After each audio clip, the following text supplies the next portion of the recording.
Hey swingers, welcome to Macca's Old School Podcast. This is episode 33. Enjoy.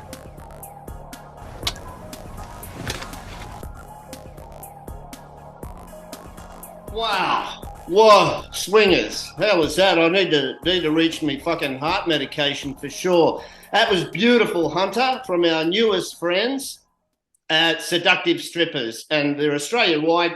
We're really grateful. She's our podcast promo girl today. She does swimsuits, model, lingerie. They do showgirls. They do your bucks parties. Absolutely beautiful, fantastic service. And we're really grateful. And they're our newest friends. They've also got a plug on the credits at the end. Righto. Jesus Christ, my heart's still pulsating. She was gorgeous. She did the welcome swingers, so I'll do a quick Gidday Swingers and welcome to episode 33. Today we've got an incredibly interesting fella. He spent about 27 years in various prisons around Australia, Queensland, Victoria, etc. He got involved with a group, which we'll talk about very shortly, when he was young.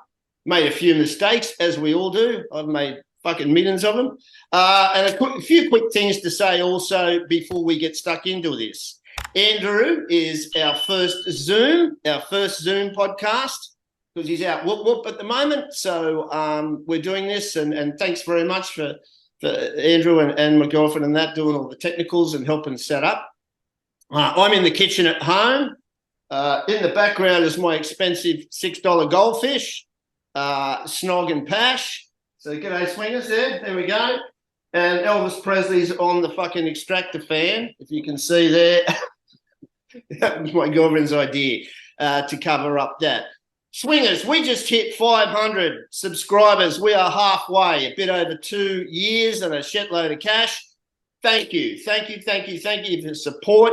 Thank you for everything you've done. We're at 65,500 views now, which is heaps for us, and 500 is heaps for us. We're a small YouTube channel on crime. We try and make things a bit different. We try and mix it up a little bit. So thanks very much, everyone. Really appreciate it. And of course, Maccas, John Killick and all the team. We're a small little team, and we're really grateful. So let's start episode 33. Andrew Kirby is his name. He's our guest this morning. As I said, he's quite well known. He's done a few interviews. And he's a champion fellow this day. Yes, he made a few mistakes. We're about to discuss that and discuss his life and also where he's at today. So good afternoon, Andrew, and welcome to Macca's Old School, mate. G'day, mate. How you going? Yeah, good, mate. Good, mate. You're our first Zoom and our first promotion gal. So congratulations, mate. Episode 33. Andrew, we always get straight into it. Also, I'll mention too, Swingers, we're doing this Zoom, so it's going to be 30 minutes each way, and we're doing it that way to save the little fella a few bucks. So thank you. We'll get straight into it. Andrew, as I always start with most of my guests, mate, can you tell us a bit about your childhood, your life, what led you, what happened during your life, where you're from, and maybe what led you, led you astray, mate. So in your own words, if you want to tell us a bit about that, go for it, man. Well, I'm from Melbourne. Yep. I had a reasonably good childhood up until I was probably, say, about 10. Played down the river, played down the creek, all that sort of stuff. Yeah. Big family, mate? I had a big family, yep. It was fairly decent. And I've got a younger brother who's 18 months younger than me, and I hung out with him, and I also had another friend who I hung out with, and we all grew up together. Yep. And Victoria, mate? Victoria, Melbourne. Yep. And, we just had a normal childhood. We were sports mad. We played football. We played cricket, and that was sort of about it. And then high school sort of came. We sort of got a bit bullied in between, moving from school to school when we were a bit young. But yeah, high school came. It was the bullying started ramping right up, and I got separated from my mate. He went to one high school, I went to another, and the bullying took on a whole different name, and before long, that sort of come and went, and I ran away from home. The point got out of control where I just didn't want to be there anymore. So how old were you about then, mate, when you took off? So I was around 13, 14 when I took off. Yeah. And I found my way to St Kilda. Yeah. That's where she all began. Sydney's equivalent at the time, like the Cross, mate. Yeah, really. Oh, 100%. Yeah. No buts about it. And I met some fellas that were a bit older than me, and I lived in a squat there. And before I knew it, we started doing armed robberies. Yep. And I was running errands for the cafe, for a couple of cafes there, just running whatever. And like I said, the armed robbery started, and we're out doing that. And back then, as it was known back then, it was Pufta bashing. Yeah. We took that on as well, and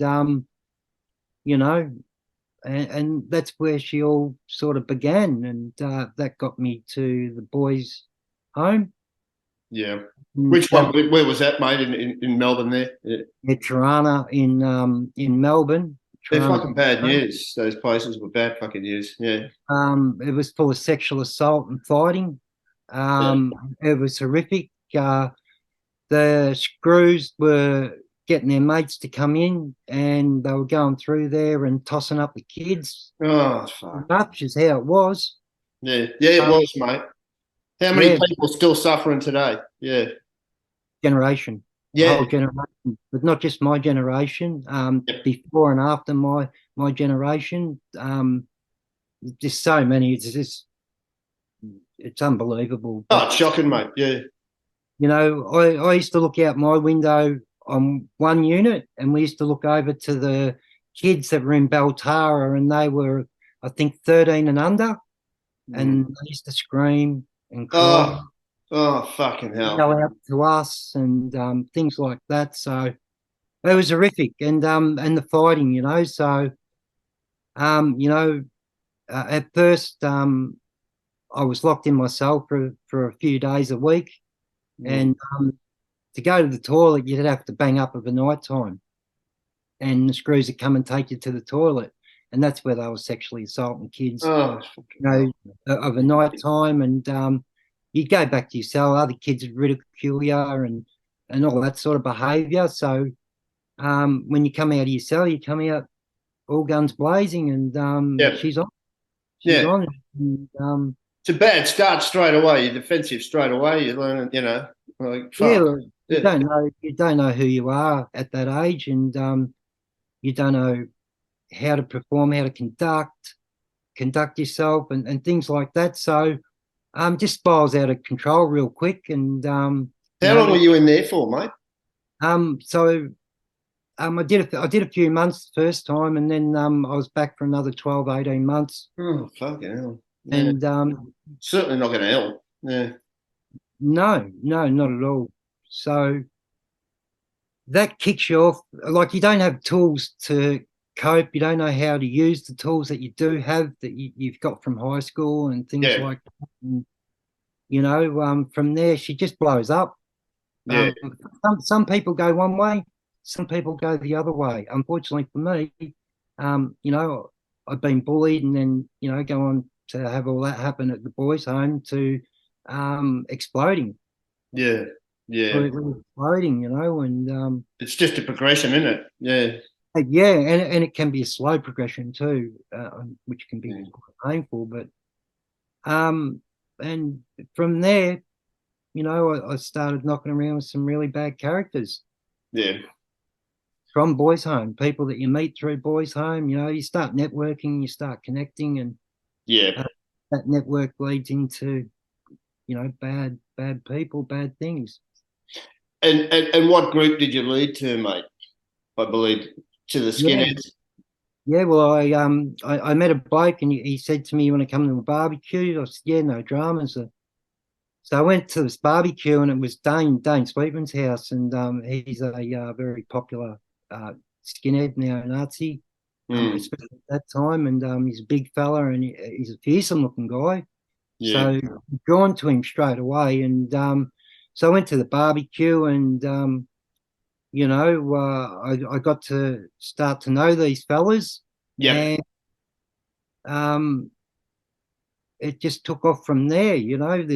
They're talking something like, oh, these guys are all right, and they're talking something where you're young and incorrigible, and yeah. Well, I went around there, and they were all skinheads there, and welcome, man, welcome, like all this, yeah, and doing all the Nazi stuff and all the, the carry on, and the music's going in the background. Everyone's just having a fat time, drinking beer, and getting off your face, yeah. I had long hair at that stage, so they said, you want to be shaving that off, I said, shaved it off, and that very first day, I committed my very first offence with them, and we punched up. First of all, we smashed up the train station, and the police came, and then I decided to, when they were getting arrested, to punch on with the police. So I just started throwing cut lunches, and right, yeah. From there, it was on. Yeah, from there it was on, and it just got bigger and bigger and bigger, and the crimes got bigger. So you were sort of in the group, the gang, whatever you want to call it at that stage. So what sort of, you were doing that sort of stuff within the gang? That were the type of crimes you were committing? You were sort of mugging people and pinching stuff? And well, yeah, I went from the armed robberies and the pufter bashing to being with the skinheads, to start to do race hate crimes and stuff like that. But still, armed robberies were common then. And this is 1980s, 90s Australia. Yeah, Melbourne. Through the mid late 80s and into the 90s.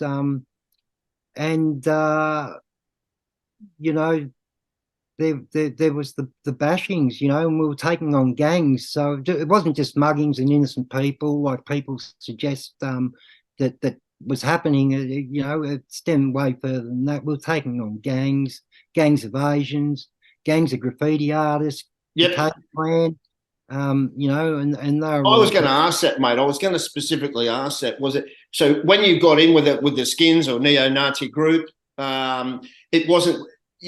Was everyone up for grabs for a bashing or whatever, or did you specifically, it was Asian or Aboriginal, Jewish, whoever? Well, some of the gang did the race hate crimes, and then there was others that did everyone. Whites were on the table as well. Whoever, yeah. Smash your face, take your wallet, fuck off, keep moving. Yeah. The whole lot, anything went, and that's how it was. It was pretty hectic. Yeah, I imagine, mate. Yeah, it was pretty bloody full on. What was your first stint, mate, in adult jail? What happened there? Adult jail? I did X amount of months, 8 months or something like that, 6 months, and I'd actually had locked some people in a bedroom and set the house on fire trying to kill them. Oh, fucking dead. Yeah, right. They were giving us up, and they were making up stories about me, and they were just putrid. I don't want to use that word, C word, but they were putrid. Bad people. I mean, I know I was bad, but these were the type of people that were, would put pressure on the fire brigade by sending the fire brigade to people's houses for no reason, and doing all the weird, bad, stupid stuff. But not only that, telling stories, trying to get other people into trouble, why they were going and doing things. So at that stage, it was like, well, they got to go, and that's the way I felt at that stage. So I locked them in the room, set the place on fire, and I got pinched that night, and went back to the cells, back to Russell Street Watch House, and eventually on to Pentridge. And but the first day that I went to Pentridge, so I went to the Watch House, and bloke's tugging on my pants, and he's saying, "Listen, buddy, I want your pants." I'm like, no, man, fuck off, He Yeah. goes, what blue you pinched on? I thought he meant blue as in fighting, and he meant blue as in my criminal charges. I Right. said, I'm not in for fighting, I'm in for us. And so automatically thought, this bloke's a green bloke, Yeah. he's Yeah. A freshie. Yeah. yeah, well, that's it, yeah, freshie. And so they started gigging me, and he's acting the hero, carrying on and pacing up and down, laughing with his mates. They're embarrassing me. I lay back down on the bench. He's kept at me and at me and at me. I want your pants. I said, no, mate, fuck off, Yeah. He goes, you wait till you get to fucking Pentridge. We'll fucking see how tough you are then. I'm like, oh, fucking hell. Here we go. Yeah. So, and I sort of thought I was going back to the boys' home. I wasn't quite sure how it was going to play out. And they called me for the Pentridge van, and with him, we go back to Pentridge. And I'm on the same cubicle on the van with him, and he's like, give us your pants, mate. I'm like, nah, fucking just leave me alone. And what's the fucking pants? The pants thing? Yeah.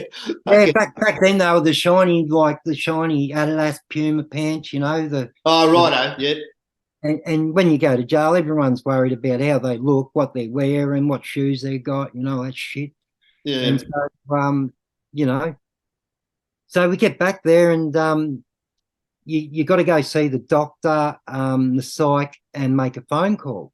And there was 20 of us, and he's carrying on, and they're all going one by one, going through, and they're going into the mess hall, and they're having a meal. And so I'm the fucking last one to go through to have all, the make my phone call and all that stuff. And, I do all that, and I go through, and I'm starting to go into the mess hall. He gives me a meal, and there's 2 rows of tables, one down that side, one down that side. And I go down that side, all the tables are full, but it was like a Forrest Gump moment. Right. That seat's taken, I'm thinking, oh, yeah. There was one table right at the very head with no one on it, right at the head, and that was my table. So I had to go up there, and I sat there, and he says to me, okay, mate, now let's say grace, and, all this shit. And so I've gone as red as a beetroot. Everyone is laughing at me. And, They're basically saying, you're a freshie and you're a kid. You don't know shit. Saying you're going to get fucked. That's pretty much going to get fucked. That's what he's pretty much saying. Yeah. And because you didn't give up your pants, you're going to get bashed. So I thought, oh, fuck. So I just quickly ate my meal, like bang, bang, bang, bang. I ate my meal, and they give you a bread and butter knife and a metal fork. So I ate that, and as I'm going down the side of the table, I'm just going, boom, and stuck it straight in his neck, and he started. Oh, fucking hell. Yeah. Started unloading on him just as much as I could, as hard as I could, just to defend myself, as much as I could. Yeah. And he's trying to slowly recover and make his way to his feet, and the screws just come bang like a rugby tackle, just smashed us onto the ground. And I was on the bottom. I was losing my breath because it was like stacks on, and they drag us up to our feet and that. And he's air raiding, mouthing off and that, and I'm like, yeah, fucked, Yeah. And so they said the screws. That's a big start, mate. The Pentridge, that's a big fucking start. Jesus. Oh yeah, and it was making me real nervous too, So they take me down to D Division into the solitary obso cell there, and the governor comes down with his henchmen and that, and they said, what the fuck was all that over? I said, fuck off, leave me alone, And the governor goes, oh, tough guy, eh? So then the screws come in and flog shit out of me. Yeah. He said, we got a fucking surprise for you. And they sent me to the H Division. The fucking first day I get to fucking H Division, that's got the rep, yeah. Yeah. And you go down there and they strip you naked, humiliate you, bash you, flog you, make you scream.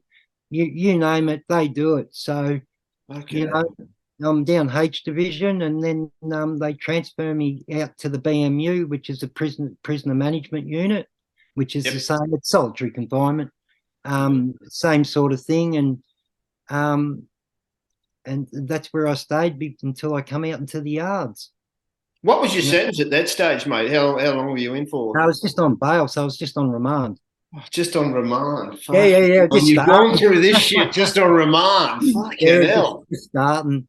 Yeah. You know, happened to go through that, and the time that I was in the solitary, I was thinking to myself, "Fuck, what's this going to be like? Like this is going to get out of control." And I thought to myself, whatever you do, just go on with it. No matter what, protect yourself. Don't hesitate. Just go on with it at all costs. Yeah. If you don't, you're not going to survive. You're not going to survive. You're not even going to leave. How old were you roughly, mate, at that stage? 17. Fuck. Yeah, right. Yeah. Jesus Christ. But they put you in that position and you've sort of said, well, I might be a kid, but watch this as well. Like I'm laying down, I'm not going to stand there and cop it sort of thing. Yeah. So, I was a tall kid and I had a little bit of weight on me. I didn't have much, I was still skinny, but I was a tall kid and I was athletic and, I trained all my life and stuff like that for the footy. And you'd already been at a few Barneys by this stage before even then. So, yeah. And even boys' home never prepared you for the big house, It just yeah. Mate, we're going to continue with this. We're actually nearly at the 30-point mark at minutes at this stage. So we're gonna come back in a sec and continue it, mate, because you're a wealth of information. I've got more questions for you. Andrew, so we'll be back in a sec. And we'll do the next segment, mate. We're coming up nearly 30 minutes now. So we're going to, as I said, Swingers, we're going to do this in segments. We don't do Zoom. This is our first one. So we're still getting some teething things. And, mate, we'll continue in a minute, Andrew. Yep, no dramas. Thanks, mate. I'll talk to you in a sec. Cheers, Swingers. We'll see you in a sec.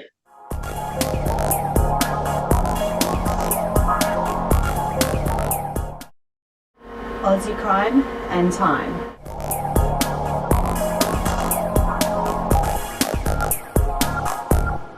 Welcome back, Swingers. We're back for our second bit. As I explained before, we're going to because we're doing this Zoom, we're going to do it in segments.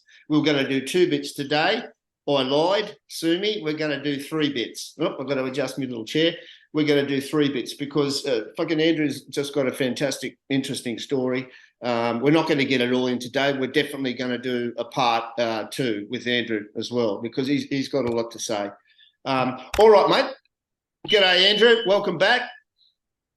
Yeah. Good, mate. Mate, we'll probably kick off where we left. And, I mean, you'd just been in Pentridge and they just flogged the fuck out of you. You were like 17. Yep. What happened there, mate? So you were held in bail, wasn't it? Yeah, so I was on remand and I eventually get bail. I went back out into the yards after solitary and I met some old crooks. Yep. And that sort of started to school me a bit. And then I got bail and I took off. I knew that all the crimes that I'd done from the neo-Nazi stuff were upon me, so I decided to take off. And I went to South Australia. I was out 17 days. Before I was pinched on armed robbery and robbery with violence. Fucking hell. And yeah. You weren't messing about, mate. You weren't messing about. Yeah. No, not at all. Not at all. It's just a coincidence, or just to happen to be the people that I ran into were all people of substance, Yeah. A bit of a profile. So I get locked up in South Australia. The tactical response group picked me up off the street. Full on. Yeah, Star Force had blocked off the street. Yeah, they come in like the fucking stormtroopers. Yeah. Oh yeah, they weren't fucking around. That's for sure. And they picked me up and they took me to the Adelaide Remand Centre. So I started kicking off there, and met a couple of old crooks there that sort of took me under their wing. But I'm in the unit and I'm only a couple of months in and someone comes up to me and says, hey, this bloke's going to cut your throat and leave you under the pool table. He said, you killed his brother in Melbourne with Dane. You cut his legs off, with the axe, hit him in the head with the axe and all that sort of stuff. And he's going to kill you. He's out for you. And I was like, oh, yeah, fucking beauty. So I went boiled up the urn. Yeah, boiled up the urn and had the urn steam and got a big jug and Who was this bloke, mate? He was a big fucking well-known sort of crook, or was he? No, he was a crook. Yeah, he'd No been around. names, no names. Yeah, yeah. He was older than he was definitely older than me. He'd been around for a bit, and he was a big bloke. He was probably 6'1". So he's held you responsible. That's it. Yep. He's made his mind up. Yep. Yep. So there's no coming back from that. You either cop it or you got to do something. Yeah. Yeah. As soon as someone says they're going to cut your throat and leave you under the pool table, take that serious. So fucking A. Yes, yeah. I wasn't going to like knock on his cell door and say, "Hey, listen, I'm sorry, man," or can we talk about this? It's like a cuppa. So boiled up the urn and that, and got the hot steam and water, and went up there. He's watching TV at the TV area, and just said, "Hey, dog!" And as soon as he looked at me, I just threw it in his face. His face fell off, just dropped straight. That's what I said. Fuck. So what was that backed up with, mate? You chucked the water on him and his skin, all his whole face was just hanging off his chin, the eye holes, nose, the mouth holes, and that. Oh, Christ! And I just grabbed it off him and just goes, "Fucking give that here." And he started screaming. He's carrying on bringing attention. So I just went bang, and he went straight down the flights of stairs that go from the top tier to the bottom tier. He just went boop, boop, boop, boop, boop, boop, straight down and. Back to solitary I went. So I was in solitary and it was just chaotic. Everything was going on and the screws were running in, flogging you and doing all that sort of shit. And I'd bash screws over there in the remand centre with the chair and I just went on with it, played right up, and so they transferred me over to Yatala. And I'm over there in the main division, in B division, and I'm just minding my own business, doing my own thing in my cell, and my cell door cracks open, and there's one Aboriginal, two Aboriginals, three. Next minute, I'm counting. There's like 20 of them, and they're like, "Listen here, you fucking dog.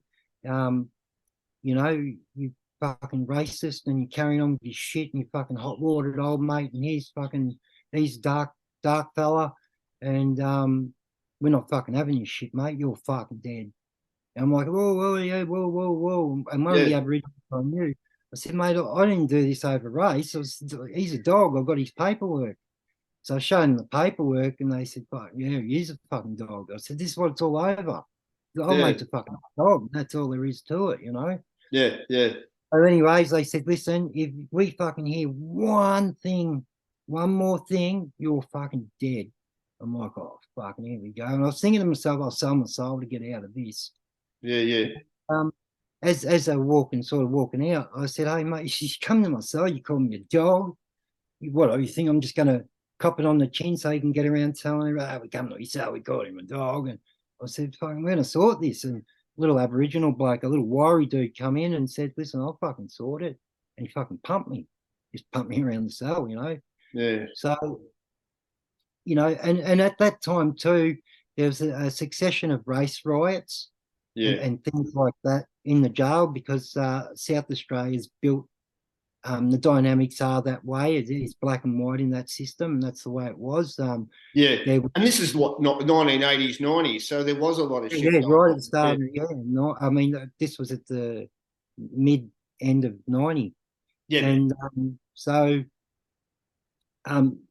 there'd been riots where the Aboriginals had kidnapped screws and crims and stabbed them up and bashed them, and all sorts of shit was going on, and the army was called in and things like that. And so there was a succession of riots, and with all the stuff that was in the paper about me, there was like 2-page lift outs and things like that with me and Melbourne and Western Australia and South Australia about all the neo-Nazi activity in Australia. It was fueling that race hate, between the whites and the blacks, and it was a dangerous time, and I had to stand on my own 2 feet. The fucking media would have been all over it, mate. Because they bullshit it pretty much every angle they get, any chance they get. So they would have been all over you. Yeah. Yeah, and everyone that knows me knew that I stood on my own 2 feet, and I backed myself the whole time I was there. I didn't bail out. I didn't do nothing. I just went straight on with it, the best of my ability. And so, anyways, all that happens, and bang, I get called up. I'm being extradited back to Melbourne. And at that same time, the bloke that I'd hot watered, he'd murdered someone to come back to jail to get me, and I'd been extradited. So he knocked someone to get back in because he wanted. That's it. He's after you. Yeah. Got a 30-year sentence or something for a murder, and found out that I was getting extradited. Couldn't even get nowhere near me. Right way. That's a fucking horrible thing, isn't it? He fucking topped someone that, Jesus. And a female of that, murdered a female of that. So he picked a softer target. Yeah. 100%. He got bashed and put on protection, and so that was the end of him. And so I'm getting extradited. Bang! Like I get on the plane, and there was a bit of security there. But when I got off the plane, there was like 60 airport security, police, 4-wheel drives. The whole 9 yards. They got the shotguns and all that sort of shit. And it was crazy. And I'm going down the back of the plane because they've got an entrance at the back of the plane. On some of them, where you go down and you got the side door where you go on and off. But I come down the arse end of the plane, and to all that security, and I was just thinking, fucking wow. Yeah. So it pumps you up, like it gives you a big head at the time, and know that you're in a world load of shit too. Yeah. Oh yeah. You've got a welcoming committee waiting for you. Well, yeah, it took 3 or 4 cars to get out of the airport.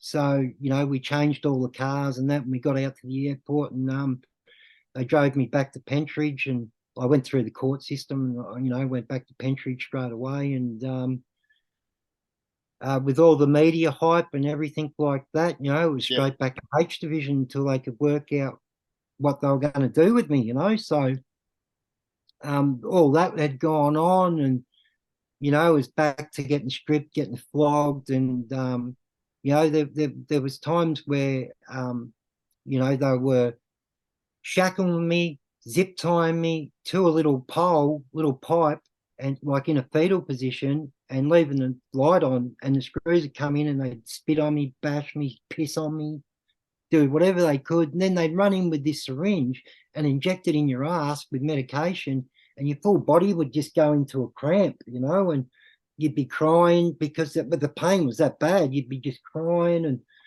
whatnot. And they'd come in the morning, they'd say, you fucking had enough. And you'd be like, fucking fuck off. And they'd go, right, we'll give you another hour to think about it. So an hour later, they'd come back with a pill, put it under your tongue, and your body would, go back to normal. But it'd take you weeks to recover, So all that shit, all that going on, and it was just bloody crazy, So fuck. And then you're still a young bloke too when this is happening, mate. How old are you at this point? Still fucking young, mate. 19, 20 at that stage. Fuck. Yeah. I did like 2 years in South Australia before they extradited me, or about 18 months or something like that. It wasn't long, but it was long enough. And so, and then punching on with the screws. I'd be going on my court case. The H Division screws had been on my court case, and they'd hear all the evidence. Bashing screws with chairs and all this shit, because they wanted the psych assessment. The judge wanted the psych assessment to see if I was enough to stand trial and all that. And they'd hear all this. So they'd think, fucking right, you little prick, So anyway, I'm back to Pentridge. And they'd come down, so I'd be working in the laundry, and the H Division screws would come down, and they'd go, right, Kirby, get in the fucking office. So I'd go into the office, and you hear all the other crims going, ooh, this is not good. Yeah. And so I'd go into the office, and they'd go, right, sit in the corner, face the wall, and don't get up until you call us fucking sir. So I'd be sitting there like a dunce, and I'd be sitting there for, an hour or two, and I'd be thinking about it like, fucking, what am I going to do? I'm damned if I do and I'm damned if I don't. I'm going to get either way. So I'm just like, all right. This is all mind games too, mate. And the Yep. same as in the military years ago, it was called bastardization, mate. It's all mind games to fuck you over, and Oh, 100%. To see if you're going to bail out or you're going to go through. So I'd be like, sir, can I please get up? And they go, right, get to your fucking feet, And I'd say, oh, sir, can you hang on to this? And I'd just go, bang, and just chin them. that's it. Yeah. Yeah, it's on yours, fucked either way. Well, you're fucked anyway, and you've just had me, like a dog rolling over and doing tricks for the last few hours. So yeah, what the hell, cop this. That's it, and the times that the screws come down and did all this, after a while, the other creams got pissed off at this and was like, hey, we got your back, young kid, It was just getting out of control. It really was there watching you thinking, righto, you're going overboard here, he's only still a young bloke. And, yeah. I was just defending myself, but all this time, the fear just drives you to commit these acts in jail for survival. And that's how it is, and when you hop off the van, someone's trying to take your pants, stand over you and whatnot, you just get into that routine where you got to defend yourself. And there was other things, what I did in South Australia, with the bashing the screws over there and playing up, it's all a matter of survival. So back down H Division, down the BMU and staying in the PMU and all that sort of thing. And then one night they nearly snapped my leg off. They cracked the door and that, and my leg's getting twisted behind my back, and I thought it was coming off. I'm like, screaming, and things like that. And anyway, so and you got 5 or 6 of the screws on you, sort of thing. They're always in groups. Never any less than 12. Fucking hell. When you haven't got a chance. I don't care how big you fucking are or whatever. You can't. No one can. You can't fight 12 off. No, I've only seen 1 or 2 blokes, handle about eight screws, but and that's a very rare occasion. I've seen a bloke elbow strike a shield, and that shield snapped in half and just went. You could hear the wind of it just going around the cell. Yeah. That's a strong one. You don't get too many of them sort of people, but they're out there. Yeah. And so they cracked my door one day and they said, we got another little surprise for you. And I thought, oh yeah, going back to the unit, wherever, and they take me to the division and they put me in the division with all the Aboriginals. So here's this neo-Nazi now. Yeah. With all the Aboriginals. Anyways, the big iron gate comes open and whatnot, and you go into the division and it's everything stops. Everything just goes in slow motion. Yeah. And you can hear the Aboriginals saying, is that who we think it is? Are they for real? Are they dead set putting him in here? And I'm thinking to myself, are they fucking dead set putting me in here? Yeah, I bet you are. Yeah. You can't say nothing. You can't do nothing because that's the whole game. Try and make him bail out.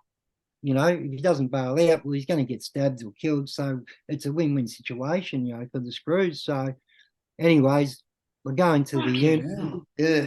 See them all peeling away and talking and all this. So I straight out to the yard. And back then, they used to have a yard just across from the division where you could go and on a little walking track, and then you go out there, get a little bit of metal, go back in, make a shiv. Yep. Sure enough, a couple of hours later, bang, there's a little hit squad come to your cell, to do whatever they want to do. And at this particular time, I was smashed over the head.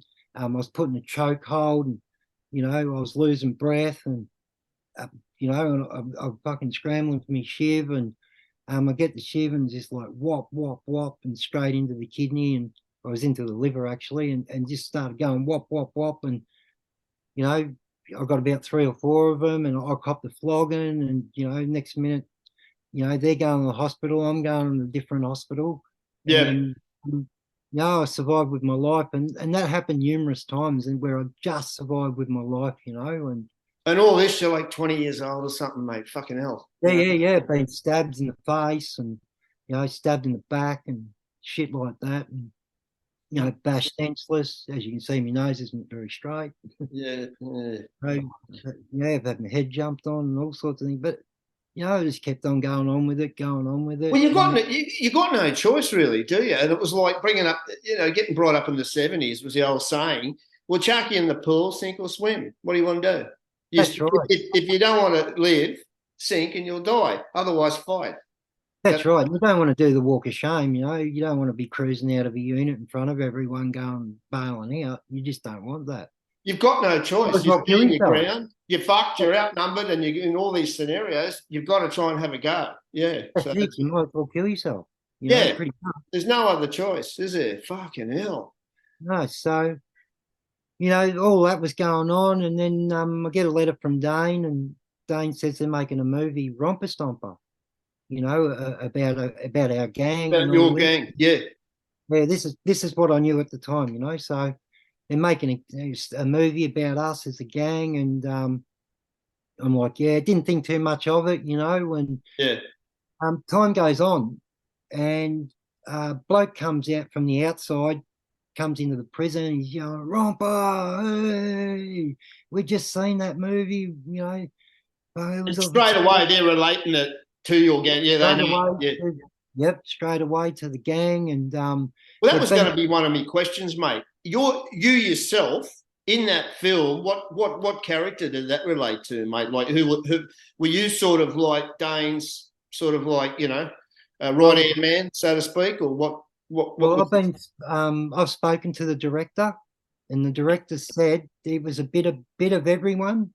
Yep, it was right. loosely based about our lives and that, because we were still going to court as well. If he had put it out there based on our lives, that would have destroyed our court cases. Yep, right. Things like that. But it was a bit of everything just chucked into one. It was his storyline. It wasn't for neo-Nazis. It was against neo-Nazis to exploit how much bad behavior, that we were causing and things like that. So, it was just a bit about everyone. There was all. And you guys at the time, you had your beliefs. You've changed that today, but you had your beliefs. You really believed in this stuff, and some stronger than others. Some really live and die by it, and there's others like me that just, came into it late and was slowly, getting educated and whatnot. Indoctrinated or whatever you want to call it. Yeah. That's what I was going to say.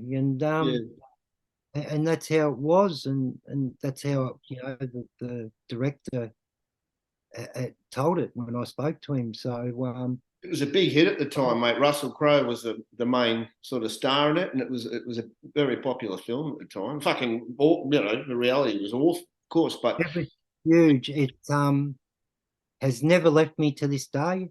Everyone identifies me with that movie. The movie's huge. It's a cult film. It is. Yeah, it is. Yeah. It's kind of like Mad Max and films like that. It's like a cult sort of film. Yeah, that's right. There was riots in Germany and through Europe. Skinheads rioted over there over the movie, loved it and whatever. And in England, they had human chain around the picture theatres around them so that people couldn't go in to watch the movie. It got banned over there. So it just pumped up into something bigger and bigger and bigger than it ever was. And, people loved it. And wherever we went now, the media was just all over us, and it was crazy. The screws, some loved us, some hated us. The people out there, all sorts of people, just gravitated towards that movie. They did, mate. Yeah, I remember it well at the time. It was fucking huge, Everyone was going to the cinemas and watching it, and everyone was like, fuck, this is terrible, but it had people in, And that was 1992. And I remember thinking that, actually. I remember it was the early 90s or something like that. Mate, we're finishing up our second segment now, unfortunately, because time fucking flies. And we're going to be back again shortly, and we will have you back down the track for a part 2. But we've got one more segment to go with you today. And it'll take it, Swingers, to about like an hour, 25, hour 30. And then we'll do a second part down the track with Andrew. Mate, we want to get, you've got so much to fucking tell. So we'll finish up this segment now, come back with the final segment and a few more questions. And I'd also like to know before we go to where you're at today as well, mate. So, and the changes you've made in your life too, mate. So, all right, mate. Yeah, if that's all right, we'll come back shortly with our last little segment for this interview. Yep, no problems. Good on you, Andrew. Talk to you you shortly, mate. Cheers, mate. All right, mate.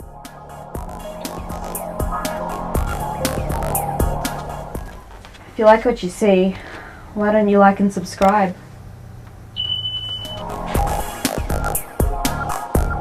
Welcome back again, Swingers. We're coming up to our final segment, one bit to go, and we're going to continue on with Andrew. G'day, mate. Welcome back again. First Zoom, we're doing it in bits, mate. Mate, welcome back again. We'll pick up where we left off, mate. Fire away, mate. Yeah, I'm just trying to think where we're up to. You've gone to prison. You'd had the excessive floggings. Basically, you're coming back out again now. And the Romper Stomper stuff. Yeah, going back to your romper. Yep. It just kept going, and it just kept blowing up bigger and bigger. And what was the main things, mate? It was like muggings, bashings, robberies, muggings, bashings, and stabbings, killings, arson, firebombing. How many firebombing. did you have roughly in the gang or group or whatever you? In our sort of initial gang was there'd be about 10, but then that would go into a bigger gang. So we were involved in the A&M at that time, and there was 3,000 members there. Fuck.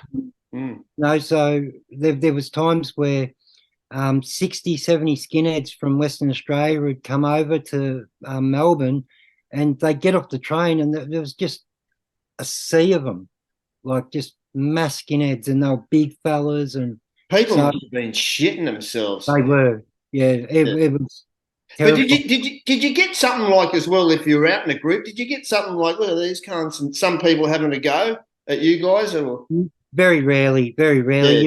Maybe if we're on our own, or a couple here and there, a couple of us, you might get a couple like that. But at that stage, everyone was just terrified and intimidated. And you're all blueing every day, so you know how to handle yourselves. And and and I was like one of the smallest out of everyone. Yeah, right. So the others were huge, big, intimidating looking blokes. There was spray paintings all over the walls, pro and for skinheads and against skinheads, and there was all that stuff. So it was just gangbusters. It was just huge. And I can imagine these days, mate, but a lot of them would be fucking dead or jail or whatever. There's still a few out there. Not as many. It's not as powerful as some suggest. But it's out there, and it's enough to cause damage. So yeah, mate, it was big here in Sydney, and I remember, like, on George Street there was groups of skinheads in the 80s and 90s around the Hoyts and that, and no one fucked with them. But but today, they're a bit of a minority, so. So that's why you get the clashes and the rallies and the demonstrations now, because there's not as many. So the Muslim people, they won't carry on with that shit. They will kill you. The Middle East, they won't put up with. You're fucking with religion. They won't cop that shit. So there's all that they're up against these days. So So basically that's what you've gone back to the group, and you're just doing your usual stuff. What happened from there, mate? You end up back inside, and I started going through court cases, and because as you can imagine, I had a series of court cases. I ran for 5 years, my court cases. Fuck. And, so, and I was with Dane, and I was in the court there, and just at the start of the trial and that, I put my hand up. I pleaded guilty to offences, And Dane and that went on with the trial and got found not guilty. Now, the police were praying they were going to get found guilty because they wanted to hit him with the Dangerous Offenders Act, which covered Gary Webb, Julian Knight, Craig Minogue. So all the worst killers, the police killers, the Hoddle Street Massacre and all that, they wanted them there for the rest of their lives. And they were hoping that Dane was going to be one of them. And when he got found not guilty of that court case, the police were just absolutely ropeable. So when I went into my plea hearing for the court case, they said, well, Andrew, he qualifies for the Dangerous Offenders Act. So they wanted to lump all this shit onto me in the end and hoping that I would get an indefinite sentence and never get out again. And so the judge and the judge's associate, my solicitors, the prosecution, they all went back to the DPP office and they had a big meeting and about what would happen. So I was sweating it, just waiting for the result. A couple of hours later than that, they came back and they said, no, he hasn't proven himself as an adult on the street yet in the community. So therefore, we can't convict him as a kid and give him an indefinite sentence and never give him the light of day again. So they deemed me a serious violent offender and gave me a third extra on my sentence. And the police, they were absolutely pissed. Fucking filthy. Yeah. I had a big punch on with the police in the courtroom. I jumped over the dock and punched on with the police in the courtroom because they were sitting there giving me shit. They were that pissed off over me pleading guilty and them getting found not guilty. And so there was a big conflict between me and the police, which I've had a blue with the police for all my life. The police and screws, on the outside. I played footy in a country town, and the police and the screws, they'd come back after a footy game, and in a country town, each pub would have a football team. Yeah. So, and then you'd have a nightclub sort of going on. And one night, the screws cornered me in the pub up there, and they said, "You're going to buy us a drink?" And I said, "Oh, no, I'm not." They said, "Yeah, you're going to buy us a drink, and we're going to fucking tell everyone that you brought us a drink." I'm like, "No, we're not." And this went back and forth. I said, "All right, I'll buy you a fucking drink. Just leave me alone. Fuck off, Yeah. They were all cheering like, "Yeah, got this. We got him. Yeah. Yeah. I went up and brought 3 pots. I said, "There you go, fellas." That put them on the ground. I got my pot, just jammed it straight in the screw's face, just bang, straight in his eye. He said, "Here, cop that, you fucking mongrel." You want a drink? Here's a drink. Yeah. I bashed the governor in that town. The governor of the prison, I bashed him. Well, he's a governor now anyway. I bashed him senseless, left him unconscious in a laneway. And, he was black and blue. And, yeah, all the boys were like, "Fucking yeah." You don't go small, mate. You go big. Yeah, man. Yeah. Yeah, John Parsons was his name. John Parsons was his name. He's a governor. He was absolute fucking mongrel. Yeah. Trying to, in a nightclub, and we know you. You're a rapist. I know you from jail. Trying to call me out like in front of everyone. Like I've never been pinched on a sexual assault. Yeah. And doing this in the middle of the pub, so fucking I just nailed him. Fucking, shit like that. And then the police, they knew I was in the pub one night and they thought I was blind. And I've come out. I've been drinking light beer because I knew they were onto it. Like I was onto it, so I was drinking light beer. Keep your senses. Yeah. And fucking into it. So I put 4 cops in hospital that night. Fucking hell. Broke the sergeant's jaw. Shattered his fucking jaw. You can certainly knuckle, mate. Yeah. I was a crack. And but especially back then when I was fit and healthy, Yeah. And all these young blokes saw me just getting pumped by the police, and they come to help, and they jumped into the fight and that, and they just got busted up. They had 22 stitches in the forehead. One lost the side of his eye for like 4 or 5 months. And fucking hell. Well, these young blokes coming to sort of back you, just walking. Yeah, just you're going to kill him, get off him. And they just started like punching and just throwing punches and kicks in, just helping me out. And one of them kids ended up hanging himself in the cells. And because the police said, you're going to get fucked. You're fucking hanging out with this bloke. You fucking help him. he's a piece of shit and all that. And they just wrote him, and yeah, and the police told my solicitor this. My solicitor just went ape shit in court, just drove him, the police in court, you know. So we had all those dramas going on, and fucking hell, yeah. You know, and it just kept on going. And, you know, from outside, I'd be outside with people, and, you know, people would be like, you know, who that is, fucking, he's a murderer and this and that. And, you know, you don't want to have anything to do with him. Or it was just shit like that just kept going on and on and on. And it wears you down too, yeah. Which, you know, eventually sort of led into, you know, me being shot by the police. Yeah.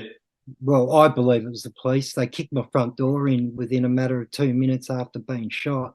Fuck. You know, so, but that's, you know, that's for another time. That, yeah. Story, the police shooting, or the shooting anyway. I shouldn't say police because it's unfounded, but, yeah. You know, fucking hell, mate.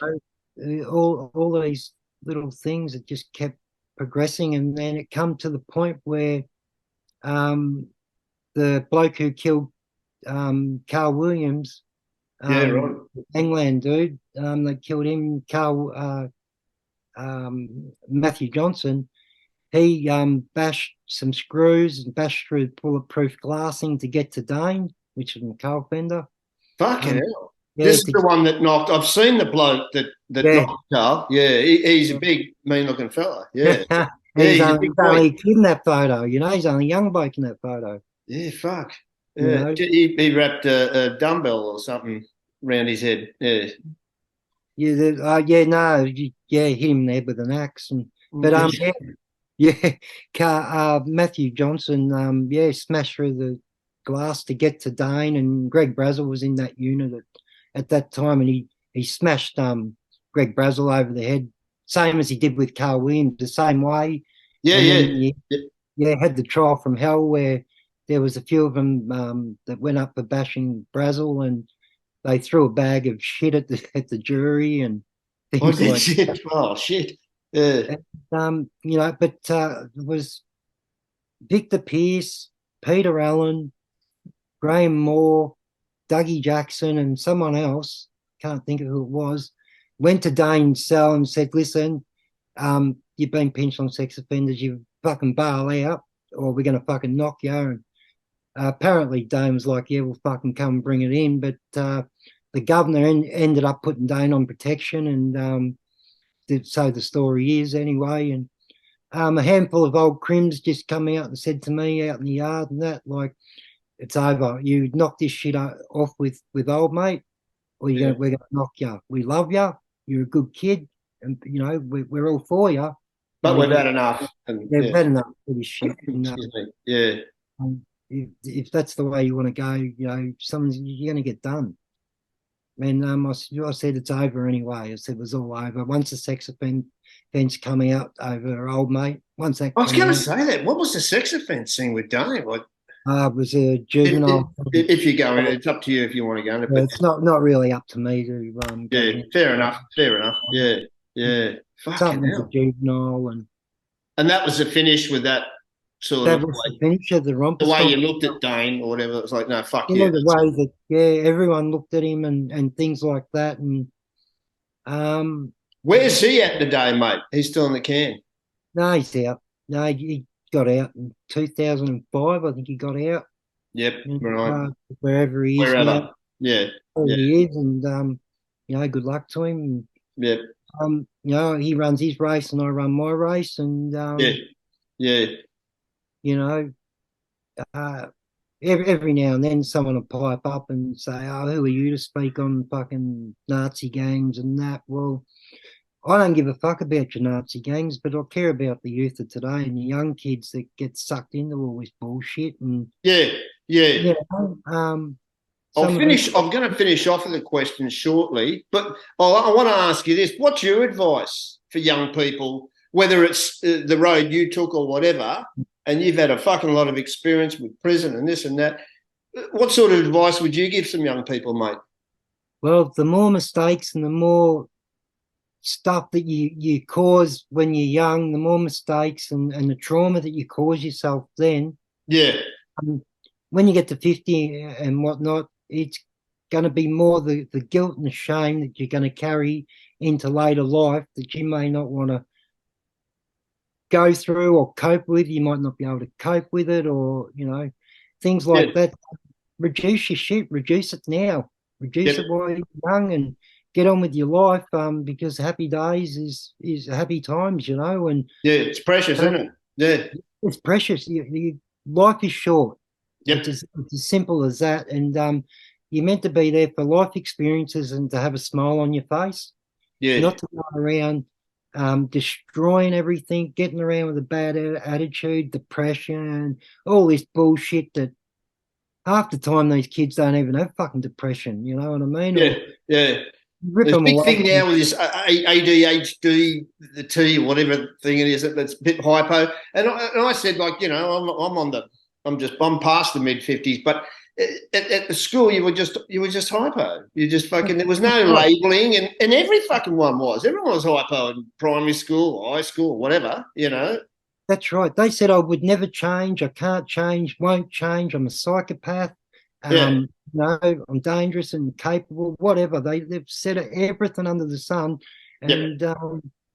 They don't know. Yeah. If I can go from being ADD, anti-border personality disorders and all this, where the fuck is it today? Where's all these diagnoses today? I ain't got them. Yeah, that's right. Yeah. You know what I mean? That's right. It's in a lot of cases, it's a guess, isn't it, mate? It's a guess, like a doctor. They said my daddy's got a couple of months to live. He lived over 2 years. You know, so it's a guess. You're sort of rolling a dice. Yeah, it is. It's a guess. It is. You know, so, you know, have a bit of compassion and you know, a bit of you know, gratitude, and be happy for the things that you've got in life, and make the opportunity. Absolutely. Yep. Make opportunities for yourself and do something. Yeah. You know, be proud of who you are. You might be proud of whatever race you are. That's good and fine. But be proud of what you become in life and the things that you do for people. Do something positive and make yourself feel good. Yeah. You know, just those things. A lot of people think I whinge and bitch and complain about how hard my life is. Bullshit. Yeah, not at all. You're just talking. Yeah. That's it. I'm just talking. You know, you ask questions and I'll answer them. And if you think I'm whinging, fucking bullshit. My life's hard. Yeah. Living with myself is hard. Yeah. You know, I've got only 20 years left in my life before she's over. It's hard. Yeah. But I don't whinge and piss and moan. I can tell you, I get on with things every fucking day. I get up, put my boots on, and go at it. Do what I think to be a human being, you know? So that's exactly it, mate. That was sort of like my last question for this segment, and you virtually answered it anyway, was, you know, who is Andrew Kirby today? Who is he? And sorry. You're answering that right now. You've changed your fucking life around. Yeah. I've completely changed it. You know, I think, you know, the fog's cleared, and I think clearly, and I act clearly, and, you know, I'm not saying I'm perfect. I'm far from perfect. But I'll tell you what, I don't look for trouble. I don't cause trouble. I don't, you know. Yep. There's a lot of things I don't do. That it's interesting, isn't it, from your wild teens and 20s and all that. And then it is funny because you're saying once you hit that sort of 50 onwards, everything's in a different fucking perspective now, isn't it? Really? 100%. 100%. You start being concerned about the things that you never were concerned about. And, you know, I get thousands upon thousands of emails and comments, messages to help families, help kids. Can you help my son, help my daughter? Can you do this? Can you do that? I've given away my cars. I've done things, you know. I need a car myself, but I'll give a car away as long as I know that they're going to pull their socks up, go to work, be successful. Yeah, have a go, and don't sit around feeling sorry for yourself. Have a go. Like, that's it. I'm happy to help people. We still live Australia. I mean, look, the whole fucking world's gone down and the whole West has gone down, but we still live in one of the better countries, mate. You know, so have a go. We do. We live in the best country in the world. Yeah, And stop whinging about everything and fucking going on about bullshit. Just get on with it. You know? We can crack a beer, have a barbie, go down the beach and have a fat time, you know. Absolutely, yeah. Enjoy it. Enjoy what we got. 27 odd years that would take, that you spent. Yeah. That's a long fucking time, Yeah. Plus the boys' home, it's gone. Yeah. It's gone. It's just completely in thin air. I'm like nothing detached from all that shit, but that's right. And as hard as it was, you learnt from it. And I got to reflect. I didn't want to do interviews and I didn't want to do all this shit. I got pushed into it and I fell into it. And once I got into it, then I started getting people asking me for help and stuff like that. So, and I was waiting on a back operation. So instead of just sitting around doing nothing, I thought, well, what can I do? Sell myself, pretty much. Talk and help other people or advise other people. And most of the people I talk to are the same as yourself, mate. And a regular John Killick, he's turned his life around remarkably. You know what I mean? He fucking helps heaps of people, That's right. And like we could go out and do a movie tomorrow. We're not going to get a paid cent for it because of the proceeds of time. So, we do this because we want to and because we see the potential that we still have in some of our youth before we absolutely fuck generations upon generations with bullshit. Yeah. Let's just like rope it back a little and start again, I totally values. Totally agree with you, mate. Totally agree with you. And you had you got into a wrong crowd. And as I said at the start of the show, I always do, who hasn't made mistakes, mate? Yeah, some are bigger than others, but who hasn't made fucking mistakes? I made one mistake. I've made a million, So. I made one bigger than most, and that was my grandfather fought in World War II against the Germans.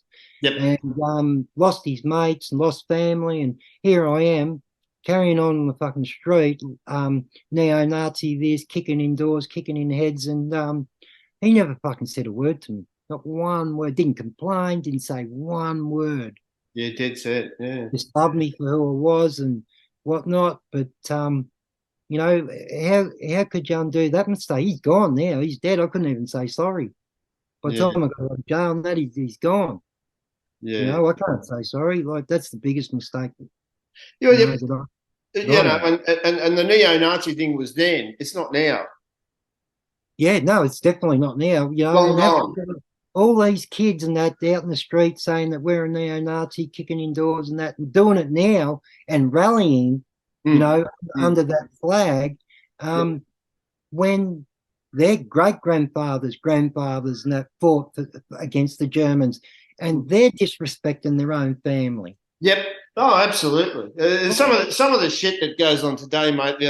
All our grandparents and people in the past, everyone's fucking would be turning in their graves with some of the 100%. So that's where I see that to whoever's listening and they're going on, and their parents or grandparents and that, you're fucking stupid. Yep. You're fucking stupid if you're disrespecting your family. Some of the crap, mate, and some of the crap that in universities and the day, some of the crap they're pumping into young people, Jesus Christ, it's fucking 100%.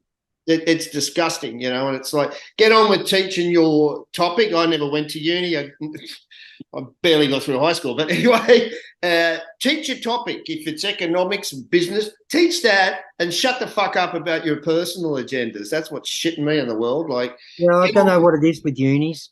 Oh, mate, it's like a communist training ground, isn't it? Fucking like, if you want to be a communist or a Marxist, I'm sorry, swingers, we're getting off the track a bit. We have to wrap it up. But if you want to do that, go live in a communist country. But hang on, communist country won't take you, mate. They don't want you wannabe Westerner fucking idiots, from uni.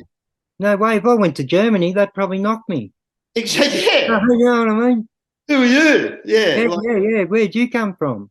It's just ridiculous. Have your own thoughts. Don't listen to these cunts. Have your own thoughts. Run your own race, So, what do you do? Mate, this is the third part, and it's a part one with you. We're definitely having a part two, mate. You're a wealth of knowledge, as I say to my other guests. You've got heaps more to say. We've just chipped on the iceberg today. And we thank you very much, mate, for talking to us, Andrew. And it's not easy to talk about these things and that, mate. You did a great job. We're really grateful. And we will be coming back with you definitely for a part 2, mate. Another Skype, or eventually I'd love to do a live chat to you, mate. So yeah, mate. Yeah, I'll come down. No dramas. Yeah, mate. That will definitely happen. So thanks very much, Andrew. Thank you to Storm Video Studio and Maccas, legend as well. Seductive Strippers, who have provided us with our first promotional swimsuit girl. Hunter, I've got a feeling, Swingers, you'll be seeing her again. Really, really nice. They're our newest friends, and they've provided great service. And mate, thank you very much for doing this for us. We're really grateful. And Andrew, you're going to be on again, mate, for sure. Yeah, anytime. Thanks a lot, mate. Mr Andrew Kirby was today, Swingers. It was episode 33, and the date is, what is the date? November 5th. I fucking wrote it down. I can't see without me reading glasses. It's a 50s thing, Swingers. So it's November 5th, Swingers. That was episode 33. You will see a part 2 with Andrew. Terrific fella, really nice bloke. We really appreciate it, mate. Thank you. Good on you, mate, and all the best. And keep up your good work, mate, with talking to people and stuff. It's really good. Thanks, brother. Thank you, mate. We'll talk to you soon. No dramas. Good on you, mate.